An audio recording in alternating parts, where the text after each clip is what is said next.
Live from WTVO Rockford and your home team. Eyewitness News at 5 starts now. Tonight's Mega Millions jackpot is now over $1 billion. Local lottery players tell us what they do with a winning ticket. City leaders say ATVs on Rockford streets pose a threat to the public. Aldermen could take action soon to reduce the risk. And a Rockford alderman teams up with a local restaurant to give you an exciting Friday night. The event also helps a state-line nonprofit. Good evening, I'm Mimi Murphy. And I'm Eric Wilson. The odds of winning more than $1.2 billion in the Mega Millions tonight are 1 in 302 million. But that's not stopping people from spending $2 on a chance to win it all. Nikel Delgado talked to some hopefuls today. Nikel? That's right, Eric and Mimi. It's the lottery fever today. It's the nation's third largest prize, and it is a result of 29 consecutive drawings without any matches of all of the game's 6 numbers. A lump sum cash option would come out to just under $650 million before taxes. Many players tell me if they would win, they would give back to the Rockford community. And a lot of people who normally don't even play, they have played the Mega today. Even if they didn't know what they were doing, they just had a machine pick a quick pick. Gas station clerk Taki Kirby says she usually doesn't play, but even she had to play for a chance to hit the jackpot. Taki tells me if she wins, she would give some to her family and maybe move out of the state, along with giving back to the Rockford community. Businesses that's been struggling, because of COVID. Helping, some of the children, it's getting ready, school is going to start. So, with school supplies and backpacks and going to the shelters and donating money. Other people like Lloyd Johnson says he plays as often as he can, sometimes twice a day. Johnson says you can't win if you don't try. Every now and then I get lucky, so hoping I get blessed with this money tonight. Johnson says if he wins, he would give back in helping the youth. Share it with my family, put it to some charity, and invest the rest, I guess. Kevin Brooks tells me he is an animal lover and would give to animal charities. Jonathan Howard Macklin says he plays here and there, but he couldn't miss out on playing for $1 billion. I dim and dab, but my wife plays a lot. And I know she gonna bring home all that money. A store that sells the winning ticket for the Mega Millions jackpot usually gets 1% of the winnings. All of the prize money goes to the winner. Taki says it only takes one lucky ticket. No, I would be really happy if I sold someone a winning ticket. Yeah. We have a lot of great people that come here, great customers that I'm quite sure everybody could use that extra money and use that blessing. Tonight's lucky winner will have 180 days to claim their prize. Mimi?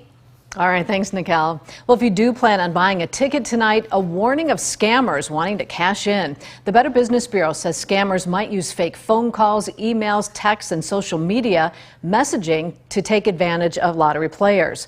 Con artists have targeted people by calling and claiming they are the winners of lesser prizes to the lotto drawings. Lottery agencies do not call winners and never pay a fee before claiming a prize. A legitimate lottery will never ask you to spend your own money to claim your winnings. A Winnebago County Sheriff's deputy is off the street after he's accused of hitting a family member. The alleged attack happened on the 4th of July. According to the criminal complaint, Jacob Marino threw a bag of frozen vegetables at a woman and pushed her. That reportedly left a bump on her head. The 36-year-old is charged with domestic battery. He's out of jail on bond. The sheriff's office says Marino has been placed on restrictive duty. He's not allowed to have contact with the public during that investigation. Rockford leaders take steps to crack down on ATVs on city streets. Earlier this week, the city's Code and Regulation Committee approved an ordinance addressing the problem. The ordinance classifies all ATVs and dirt bikes as nuisance vehicles. That will allow the city to tow them from public or private property if they're not registered. Riders will not be allowed to get gas unless the vehicles are on a trailer. Mayor McNamara says these steps are necessary because the vehicles are causing major public safety concerns. The mayor says in most cases, it's too dangerous for police to chase ATVs. Anyway, and ATVs can be incredibly dangerous for our officers to chase, not just for our officer safety and not just for the safety and livelihood of the person driving the ATV, but really for the community at large. There is no fee to register the vehicles. The mayor expects the measure to pass full council Monday night. Illinois' governor and attorney general talk next steps in fighting the state's opioid crisis. Today, J.B. Pritzker signed an executive order establishing an advisory board on an opioid settlement. Earlier this year, Illinois was part of a $26 billion national settlement with several pharmaceutical distributors. The state will receive about $760 million over an 18-year period. The new board will work to make recommendations on how to spend the money. The pain and devastation caused by the opioid crisis and opioid addiction in Illinois is not felt by any one region of the state or any one political party. It's felt by everybody. That is why I'm committed to continuing to work collaboratively and on a bipartisan basis within state and nationally to hold accountable those involved in creating and fostering our nation's opioid crisis. The first of those relief funds could be sent out in early October. $15 million is going to support tourism across the state, and some of that money is coming right here to the state line. Freeport's Pretzel City Brewfest weekend will receive $10,000. Clem Arboretum's getting $75,000 for an ornamental water feature project. The Coronado will receive $500,000 for its restoration and stabilization project. And the Discovery Center will get $50,000 for an interactive kinetic ball exhibit. Applications from around the state for the grant were awarded on a rolling basis, with awards ranging from $11,000 to $560,000. Rockford City leaders come together to announce a new fun activity to do on a Friday night. Alderman Mark Bonney's teamed up with Linos for a 4-part Forward for Fun initiative in the 14th Ward. The events will take place at the restaurant. The series features food, drinks, live music, and an outdoor movie. All sales will go to a specific nonprofit. Tonight's theme is Rockford Peaches Night. The movie shown will be A League of Their Own and will support the International Women's Baseball Center. Yeah, we've been here for 50 years. We are, we're as much of the community as some of these nonprofits. COVID has kind of put some challenges, whether it's volunteering or funding or things of that nature. So we hope that a little extra boost, a little extra kick will help them get over the hill that they need. The event runs until 10:30. Ice Hogs officially have new headquarters, and it's in the heart of the Forest City. The team held a ribbon cutting and open house today. The office is located on East State Street next to City Hall. The new home of the Ice Hogs features 6,000 square feet of space and state-of-the-art technology and communication. Ice Hogs executives say they're excited to be in the new building and to have windows. When the Blackhawks invested in the Ice Hogs, they not only invested in the Ice Hogs, they invested in Rockford, and we truly mean that. So the investment into the BMO, the investment into this facility, the investment into downtown, we're going to continue to invest in downtown because we want to see the vibrant downtown. It is coming back to life. We want to be a part of that continuing and making it even better. Prior to this, the Ice Hogs offices were located in the basement of the BMO Harris Bank Center. Student loan payments are about to resume unless President Biden steps in. Coming up, why both sides of the aisle are split about postponing the student loan payments again. And people in one central Illinois town are seeing an animal not normally in the area. Coming up at 6, the reason police are asking the public to keep their distance.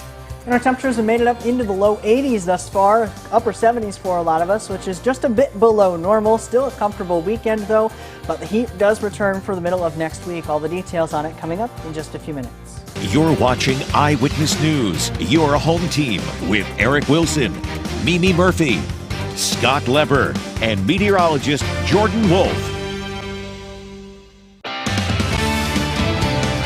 Student loan borrowers will have to start payments again next month unless President Biden steps in. His team says he is considering extending the pause on student loans and could even choose to forgive some debt. Hannah Brandt takes us inside of that decision and explains why Republicans think it's a bad idea.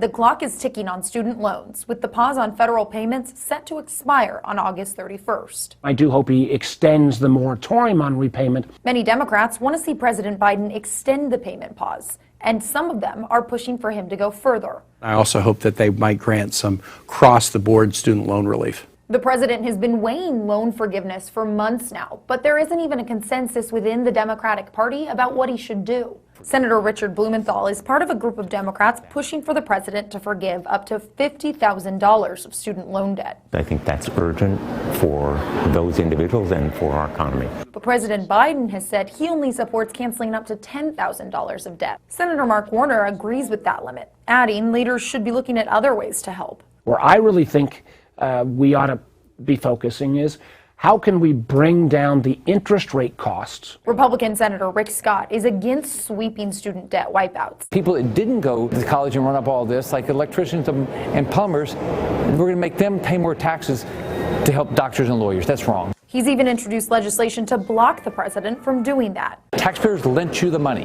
Taxpayers expect to get their money back. The White House says President Biden will make a decision on both the pause and any forgiveness plan by the end of August.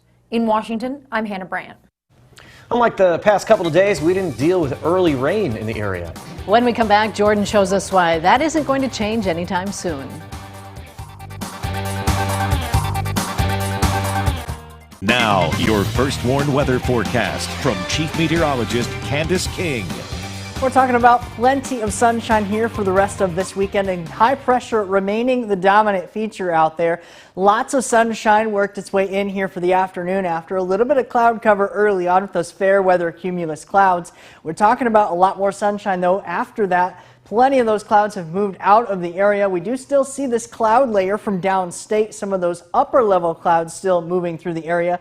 All of that visible there on the downtown Rockford Skytrack camera sponsored by Window World. High pressure remaining dominant feature, as I mentioned before. That keeps us under a little bit more of a northwest flow. That keeps our temperatures a little bit more moderated as well, only into the low 80s, even a couple of spots that haven't even made it to 80 degrees yet. Still at 80 degrees right now in Rockford, 78 Rochelle, 79 in Sterling, 78 in Freeport. A lot more mild than what we would normally expect for this time of year.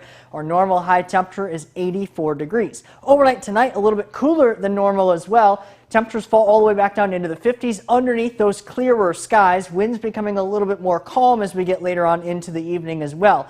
Tomorrow, temperatures are quick to rebound back up into the mid-80s. Plenty of sunshine once again, similar to the situation we have going on right now throughout the entire day. Lots of sunshine keeps our temperatures a little bit warmer, as well as a little bit more of a shift in the winds from the southwest. Here's what we're looking at here for the rest of the week. Comfortable weekend, high pressure remaining in place through Sunday. Another chance rain comes on Monday with a system and a cold front coming through as well. Chance for storms with that as well. And then we work our way to the middle part of the week and we're talking about temperatures well into the 90s for at least a couple of days, including heat index values close to triple digits. So let's break all this down here at Futurecast. Plenty of clear skies overnight tonight. Another night to open up the windows if you want to. Temperatures into the 50s, but they're quick to rebound into the 80s once again for tomorrow. Plenty of sunshine once again. Then we have another comfortable night as temperatures are back down into the 50s and 60s again. Then we get a little more cloud cover as we get into the rest of the weekend there on Sunday, but not really expecting any rain until we get into Monday. Here's that weak disturbance coming through Monday that brings us a cold front and a chance for those storms, but after that works its way out of the area, then we're talking about a heat dome building up across the plains and the Midwest. Temperatures into the 90s for at least a couple of days for us here locally, as well as a lot more warmth expected beyond that. Here's what we're looking at for some of the temperatures in the middle of the week. 87 for Tuesday, 95 for Wednesday, only 5 degrees short of a record 100 degrees back in 1930. 92 for Thursday, a record 99 degrees for that day. A couple of those days could see heat index values well into triple digits. That's because we're talking about humidity values. Today, we're only in the 50s, so we're feeling pretty comfortable, but that's not going to be the case as we get into the middle part of next week with dew points increasing back up into the 70s. Definitely a lot more humid working its way in for the middle of the week. Very comfortable, though, for the weekend, 84 and 86 degrees. Another chance for rain coming on Monday with that chance for storms. Temperatures are quick to rise all the way into the 90s, though, for the middle of the week and doesn't look to cool off anytime soon. Already looks steamy. Jordan, thanks. Scott's in next with sports. He says a pair of rookies are already making a big impression on the Bears defense. Now sports with sports director Scott Lever. The Bears plan to throw their rookie defensive backs right into the water this season. Draft picks Kyler Gordon and Jaquan Brisker are both likely to start. Gordon at cornerback and Brisker at safety. They look like they can handle it. Both players intercepted Justin Fields today during 11-on-11 drills. These two guys were drafted because they're ball hawks. They're not lacking in confidence, and they enjoy playing together.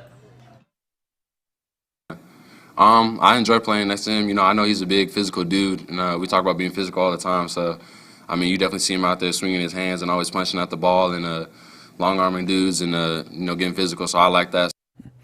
We learned today that center Lucas Patrick has a broken right thumb. He'll likely have surgery on it and miss most, if not all, of the preseason, but he should be ready for the regular season. One of the big storylines in Green Bay today was Sammy Watkins was on the field. He sat out the first couple days because of a hamstring issue. He's been injury prone throughout his career. And Watkins is hoping to revive his career with the Pack, but he has to stay healthy. My job is to, whatever they throw at me, be prepared. Like I said, I did a ton of things leading up to me getting on the field today. So whatever the training staff tell me to do, that's what I'm going to do. I know the opportunity that the Green Bay Packers have gave me, and to be in this position is like a blessing. Well, the White Sox and Cubs will both be in action tonight. The Sox will host the A's. The Cubs will play in San Francisco. The first round of the Greater Rockford Men's and Women's Golf Classic is in the books. T.J. Baker finished 6 under par today at Ingersoll. Cody Reimer, Danny Gorman, and Dallas Trazer are 3 strokes back at 3 under par. 3 more golfers are tied for 5th at 2 under: Mark Noonan, Garrett Ralston, and Adam Tobias. They'll tee off in Sandy Hollow tomorrow and at Aldine on Sunday. On the women's side, Boylan senior Ella Greenberg had the best round. She matched par with a 71. Her sister Eva was next at 3 over. Defending champion Kayla Seilin and Kyra Simon are 6 over. Melissa Dolphinmeyer 7 over. Reagan Holgate will bring us more on today's action at 6 o'clock. That's sports. We'll be right back. Jordan's back with one more look at that forecast. And boy, the last few nights have been so nice and cool in the morning. You wake up, you can open the windows, and it's not muggy. And that's going to be the case throughout the rest of this weekend, too. So kind of a good news, bad news situation. Good news is that at least lasts for a couple of more days. But the bad news is, similar to what we have almost every end of August or end of July, beginning of August, we go right back to summer heat. If you've ever seen those memes where they talk about like different seasons, we're at like the part where it's like the dead of summer, where it's like all the heat is coming definitely for the middle of next week. Clear skies though, and the Firstborn Interactive Radar from Rockford Auto Glass and more the rest of this evening. And that continues throughout the rest of the weekend as well. Very comfortable throughout Saturday and Sunday. But we're back up into the 80s, even 90s for Monday, Tuesday, and Wednesday, Thursday, all the way up to 95. All right, thanks, Jordan. Stay safe.